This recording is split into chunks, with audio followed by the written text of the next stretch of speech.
শিরোনাম: অস্থায়ী কর্মীদের বেতন বৃদ্ধি নিয়ে জোর আলোচনা, সিভিক ভলান্টিয়ার ও আশা কর্মীদের মধ্যে আশার সঞ্চার। নিজস্ব সংবাদদাতা। রাজ্যের সিভিক ভলান্টিয়ার, আশা কর্মী এবং অন্যান্য অস্থায়ী কর্মীদের বেতন বৃদ্ধির সম্ভাবনা নিয়ে নতুন করে আলোচনা শুরু হয়েছে। সামাজিক মাধ্যমে ছড়িয়ে পড়া বিভিন্ন পোস্টার ও প্রচার সামগ্রীতে দাবি করা হচ্ছে যে নির্দিষ্ট কিছু কর্মীর মাসিক বেতন 18,000 টাকা থেকে বাড়িয়ে 25,000 টাকা পর্যন্ত করা হতে পারে।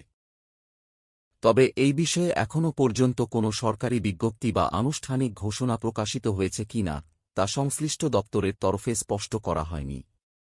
ফলে কর্মীদের একাংশের মধ্যে আশাবাদ তৈরি হলেও বিষয়টি নিয়ে সরকারি নির্দেশিকার অপেক্ষায় রয়েছেন অনেকে।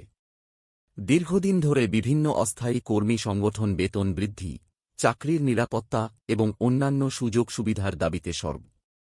তাঁদের দাবি, বর্তমান মূল্যবৃদ্ধির বাজারে বিদ্যমান বেতন কাঠামো পর্যাপ্ত নয়। সেই কারণেই সম্ভাব্য বেতন বৃদ্ধির খবর সামনে আসতেই কর্মীদের মধ্যে ব্যাপক আগ্রহ দেখা গিয়েছে। প্রশাসনিক মহলের একাংশের মতে, সরকারিভাবে কোনো সিদ্ধান্ত নেওয়া হলে তা বিজ্ঞপ্তির মাধ্যমেই জানানো হবে। তাই সোশ্যাল মিডিয়ায় প্রচারিত তথ্যের সত্যতা যাচাই না করে বিভ্রান্ত না হওয়ার পরামর্শ দেওয়া হচ্ছে। উল্লেখ্য, বেতন বৃদ্ধি সংক্রান্ত চূড়ান্ত তথ্যের জন্য সরকারি বিজ্ঞপ্তি ও সংশ্লিষ্ট দপ্তরের ঘোষণাই নির্ভরযোগ্য উৎস হিসেবে বিবেচিত হবে।